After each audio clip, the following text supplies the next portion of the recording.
waxaan imid ilaahayna i keenay waa xafiiska ra'iisul wasaaraha xasan khayre si qurux badan runtii waa la ii soo dhaweeyay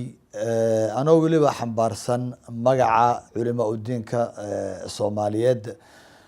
runtii waxaan ka wada hadalay waa masiirka iyo halka loo wado iyo halka la doonayo weliba in la dejiyo wadankan waa runtii waajib diini ah in culimo u diinka ay runtii ay la hadlaan oo ay u yimaadaan u naseexeeyaan madaxdooda sababtoo ah ilaahay baan runtii nagu guubaabinaya rasuulka nagu guubaabinaya islaamka nagu guubaabinaya oo dhahaya diintu waa naseexa weeyaan diintan yaa xambaarsan culimo u diinka xambaarsan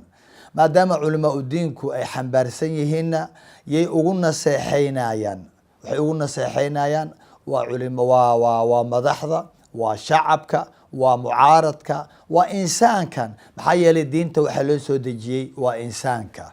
waxaase dembi ah waxaanse ilaahay ogolayn in diintiina aada xambaarsan tahay dadkii quudan lahaa lagu quudin lahaana inay ka qatan yihiin culimada inay garab istaagaan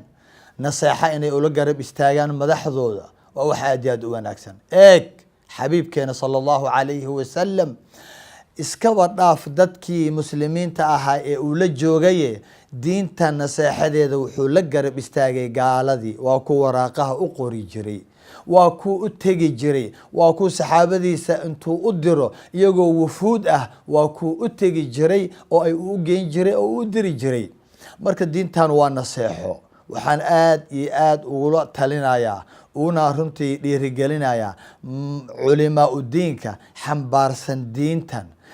dadka kale ee maaragtay xataa cuqaasha ah mutacalimiinta muthaqafiinta wax soo bartay cilmigoodaas ay barteen in ay la wadaagaan uguna naseexeeyaan madaxdooda si qurux badan baa runtii la ii qaabilay xaba adduunye iyo hanti adduunyana kamaanan soo raadsanin xaq ay nagu lahaayeen ayaanu runtii u gudbinay si qurux badanna maaragtay waa ay u qaateen way u baahan yihiin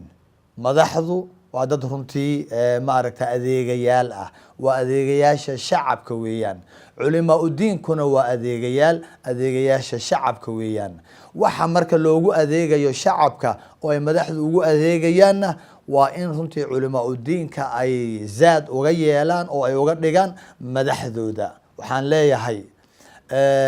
culimo u diinka dal iyo dibadba jooga ha ka hakranina meel fog iyo meel dhowba uga soo naseexeeya madaxdiina runtii waxaan arkay halkanna aan ku arkay saan shalay u arkay qalbiyada wanaagsan ee muqdisho waxaan arkay runtii madax qalbi wanaagsan oo runtii ogol naseexada ogol ilaahayna waa u baryeynaa runtii inuu ilaahay la garab galo xil culusna way qaadeen xilkaa culus kuwa ka soo baxa allaha ka yeelo kuwa ummadan hore u dhiga allaha ka yeelo kuwa cizigii ummadda lahayd qabkii ummadda lahayd soo celiya allaha ka yeelo runtii waxaa wax lagu wada qaban karaa waa wadajir ayaa wax lagu wada qaban karaa madax iyo shacab wada jira ayaa wax wada qaban kara waxa naga dhaxeeyana waa